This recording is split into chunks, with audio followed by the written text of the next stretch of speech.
السلام عليكم ورحمة الله تعالى وبركاته. معكم أستاذة اللغة الفرنسية لنتعلم معا أول مبادئ هذه اللغة التي ستكون سهلة جدا بإذن الله وتوفيقه. هذه اللغة كسائر اللغات تعتمد على الحروف الأبجدية أو كما تلاحظون معنا على الشاشة. دعوني أكبر قليلا.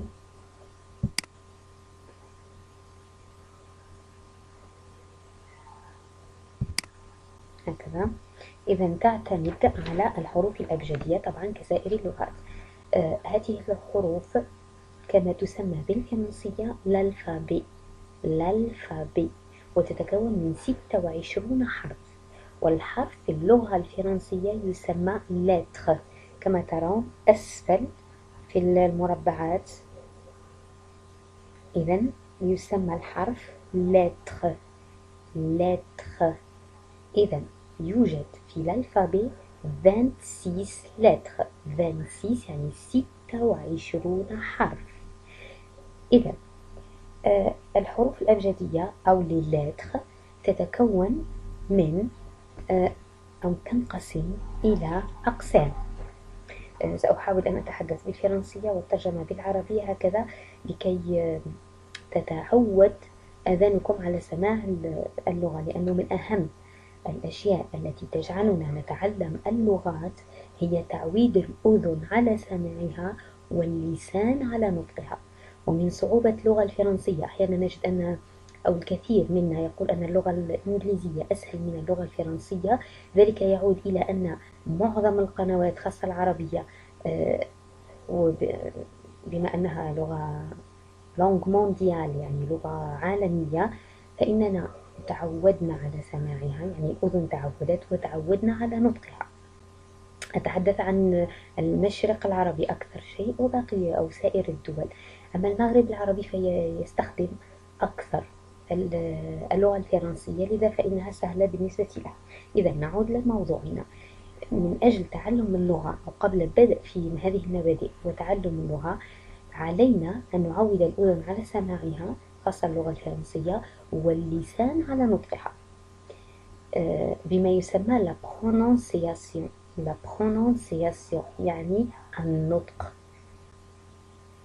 إذا بالنسبة للأقسام هذه الحروف لدينا نوعين من الحروف: les lettres majuscules كما ترون lettres majuscules، les lettres minuscules. les lettres majuscules هي الحروف الكبيرة، حروف الكبيرة. بعدها سوف نرى أشكالها وكيفية نطقها. الحروف الكبيرة les lettres majuscules. علي أن نتوقف عند كل نقطة. بالنسبة للحروف الكبيرة سوف تسألون لماذا هناك حروف كبيرة وحروف صغيرة. الحروف الكبيرة هي لكتابة بداية الجمل. بالنسبة للغة الفرنسية ما يميز بداية الجملة هي الحرف الكبير ونهايتها هو النقطة. إذن كل جملة chaque phrase commence par une lettre majuscule et se termine par un point. يعني كل جملة تبتدئ بحرف كبير وتنتهي بنقطة. الدور الثاني للحروف الكبيرة lettre majuscule. الدور الثاني هو كتابة كيف نقول الأسماء، اسم العلم، اسم العلم كما نقول بالفرنسية le nom propre، le nom propre بمعنى أسماء الأشخاص، أسماء الدول، أسماء بعض الأنهار مثلا النيل، السين أو أنهار أخرى مشهورة، غابات مثلا أمازون. مهم اسم يكون اسم خاص، اسم علم.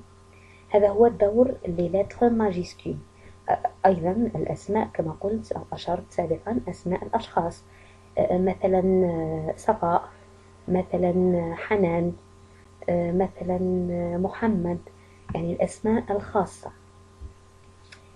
أو أسماء العائلات أيضا، أسماء العائلات، اسم العائلة أو الذي يدل على العائلة. إذا les lettres minuscules هي الحروف الصغيرة الحروف الصغيرة هي للكتابة العادية، يعني لما تكتب أفعال، صفات، بقية الجملة، هي الحروف العادية. هناك نوعين أيضا، عندنا أنواع من الحروف، أو هذه الأنواع تنقسم أيضا إلى أنواع، وهي les lettres en script. هنا ندخل في الكتابة، في كتابة الكلمات. lettre en script، وكما قلت lettre يعني حرف، lettre en script et lettre en cursive. lettre en script يعني كتابة الطباعة أو الكتب. هناك كتابة خاصة بالكتب أو كتابة الطباعة. lettre en cursive يعني الكتابة باليد، كتابة الكراس كما نقول للأطفال، أو الكتابة باليد lettre en cursive، لأننا لا نستطيع أن نكتب أو لا ينبغي أن نكتب بالحروف الخاصة بالطباعة. بعد قليل أيضا سوف نرى كل منهما. وهذه الحروف ولا لي لتر تنقسم إلى قسمين. دونك لي لتر تنقسم إلى قسمين. القسم الأول هما لي فويل، قلنا أنها تتكون من 26 حرف. لي فويل هما الحروف المتحركة، الحروف المتحركة. لتبسيطها أستطيع أن أقول مثل ما توجد في العربية فتحة، شدة، ضمة، هي نفسها هذه الحروف. أستطيع أن أحرك الحرف لأقوم بنطقه عن طريق هذه الحروف التي تسمى لي فويل، عددها 6. وهناك لي كونسون هو العدد الباقي أو 20 حرف يسمى بلي كونسون، ولي كونسون هم الحروف الساكنة، يعني الحروف التي لا تنطق إلا عن طريق الحروف المتحركة أو ما يسمى بلي فويل. فيما بعد أو في درسنا القادم سوف أقوم بالربط بين لي كونسون لي فويل وتعليمكم لي سون. لي سون هم الأصوات، لأن هناك العديد من الأصوات في اللغة الفرنسية والتي تتشكل عن طريق جمع أو تركيب لي كونسون، وهو درس آخر سوف نراه. إذن سوف أقوم بتعليمكم ما يسمى la prononciation de l'alphabet ou bien des lettres qui composent l'alphabet، يعني كيفية نطق الحروف. استمعوا جيدا من فضلكم. كيف يتم نطق الحروف؟ أولا الصورة تمثل الحروف الكبيرة التي بالأخضر هي الحروف الكبيرة أو ما يسمى les lettres majuscules، les lettres majuscules يعني الكبيرة. تحتها نجد الحرف الكبير في الجهة اليسرى، أجد الحرف الكبير والحرف الصغير بكتابة الطباعة وبكتابة الكراس. هنا حرف كبير وصغير بكتابة الطباعة، على اليمين حرف كبير وصغير بكتابة الكراس أو بكتابة اليد. إذن سوف أبدأ بأول حرف اللي هو A B B C، ما نشدش عليها، لا أشد. C C D D E E F F G G H H I I J J K K L L M M N N O O P P Q Q R R S S T T U U V V W W X X Y Y Z Z. هناك ملاحظة. أول حاجة لا لتر جي و جي. هنا جي تنطق خفيفة خفيفة، ما نلظش نقولوا يعني عذرا على لغتي العربية شوي ما هيش مليحة. لا أضغط على الحرف بأسنان يعني لما ننطق، على عكس الجي أضغط قليلا على أسناني لما أنطق. الملاحظة الثانية هو حرف الأي.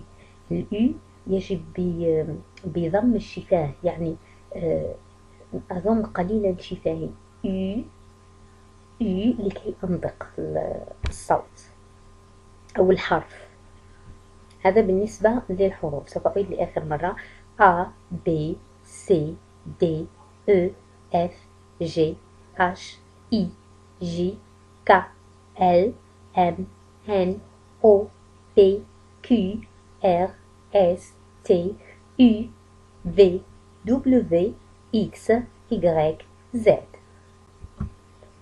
هنا سوف نرى بالتفصيل هذه الحروف بدون أن أقوم بإعادة قراءتها اختصارا للوقت. لدينا les lettres majuscules script، يعني كتابة الطباعة بالحروف الكبيرة.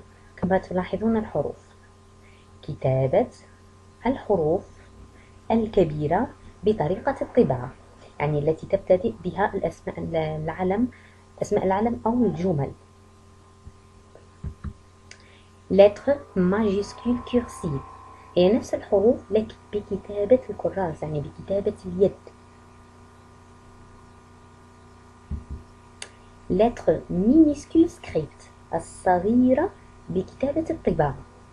كما تلاحظون باستطاعتكم أن تقوموا باستخراج نفس الحروف أو الصور عن طريق النت. lettres minuscules cursives يعني الحروف الصغيرة بكتابة اليد كما تلاحظون. آخر نقطة أريد الحديث بها هي comment peut-on écrire، أو ما قبل الأخيرة عفوا. comment peut-on écrire ces lettres، يعني كيف أقوم بكتابة هذه الحروف بطريقة مبسطة وسهلة، وأهم ما في الأمر صحيحة. أولها هي الحروف الصغيرة. لما أكتب الحروف الصغيرة دائما تكون أو تصعد بمسافة. لكي نتفق، الخط الأحمر كما تشاهدون هو الخط الذي أبتدئ به الكتابة. الخطوط الملونة الأخرى الملونة لما أصعد فذلك المسافة، المفروض أنكم تعرفون معنى المسافة. إذن لما أكتب الحروف الصغيرة للتر مينيسكول علي أن أكتبها تصعد مسافة واحدة فقط. مسافة les petites lettres montent d'un seul interligne، يعني تصعد مسافة واحدة فقط. لما أكتب الحروف الكبيرة تصعد 3 مسافات. les grandes lettres montent de 3 interlignes. عودة إلى الحروف الصغيرة. لما أكتب الحروف الصغيرة هناك حروف تصعد ب3 مسافات، هي الحروف التي تكون شبيهة للحرف B. كما تلاحظون هو الحرف الثاني للحرف B، تصعد مسافة 2 3 مسافات. إذن حرف الB وحرف الH هو مشابه يصعد أيضا، وحرف الك وحرف ال. هذه الحروف تصعد، أي حرف مشابه لهذه الحروف تصعد 3 مسافات. أما الحروف الصغيرة الأخرى فهي تصعد مسافة واحدة، مثلا حرف الأ، سي، لو أو، لو إي، لو أم. دونك إذن هنا الحروف الصغيرة تصعد مسافة واحدة. الحروف الصغيرة والتي تنزل لأسفل، أو الكبيرة التي تنزل لأسفل، فأي حرف ينزل أسفل الخط ينزل مسافتين فقط. يعني الحرف لما يصعد 3 مسافات، لما ينزل مسافتين فقط. أرجو أنكم تعلمتم قليلا كيف تكتبون هذه الحروف. آخر نقطة أشير إليها هي الحروف الصامتة. التي لا تنطق في اللغة الفرنسية، وهناك العديد منها، كما يسمى lettre finale muette، يعني الحرف الذي يكون في الأخير. طبعا ليس هناك فقط في الأخير، لدينا في au début d'un mot، au début d'un mot يعني في بداية الكلمة، خاصة الحرف H. لدينا حرف H نوعين، H يمكن يقال هاء بالعربية، المهم H aspiré et H muet، يعني ينطق ولا ينطق. متى ينطق؟ مثلا هنا on ne fait pas la liaison. aspirer يعني مش ينطق، لا نقوم بعمل la liaison. كيف أقوم la liaison؟ هي الربط. ما معنى الربط؟ يعني آخر حرف من الكلمة التي تسبق مع أول حرف من الكلمة التي تلي. مثلا هنا الكلمة التي تسبق آخر حرف هو الآن، الآن كما تلاحظون، وأول حرف من الكلمة الثانية هو الأش. إذا هنا لا أقوم بالربط بين الكلمة، أقول أن إبو، أنطق الإي مباشرة، الإي إبو. هنا أش ميي on peut faire la liaison. أش ميي أستطيع الربط آخر حرف، مثلا هنا une hirondelle، une hirondelle N avec le I، une le N في الأخير N avec le I. أكيد الأش هذاك لا ينطق، لكن هنا طريقة الربط فقط الآن مع الإي. une hirondelle N avec I hirondelle. لدينا أيضا في آخر الكلمة، مثلا كمثال drap البي بي. لدينا مثلا الدي سور، الدي سور. سوف نقوم بتخصيص درس للنطق، كيفية نطق أو عدم نطق الحروف. لدينا في وسط الكلمة أيضا à l'intérieur يعني وسط داخل، à l'intérieur d'un mot. هناك أمثلة un paiement، الأ نطقت مثل الياء، هنايا الإي نطقت مثل الياء، الأ لم تنطق عفوا. paiement paiement. لدينا البي denteuse denteuse، البي لم تنطق. الأش في وسط الكلمة un bonhomme un bonhomme، لم ننطق الحرف. إذن لدينا هنا grand D، petit T لم تنطق، gentil le I L I L شكلت لنا صوت إي إي، هو الصوت يسمى إي. بعدها أو في الدروس القادمة سوف نرى الأصوات. méchant A N T شكلت لنا صوت méchant. mauvais S لم تنطق، لي دي لم تنطق. كل هذه النهايات، الحروف في النهاية لم تنطق. إذن كان هذا هو درسنا لليوم. أتمنى أنكم استفدتم قليلا كبداية. طبعا في درسنا القادم إن شاء الله سوف نتطرق إلى الأصوات، كيفية نطق الأصوات. أتمنى لكم أنكم استفدتم، ومشاهدة طيبة، وإلى الملتقى إن شاء الله.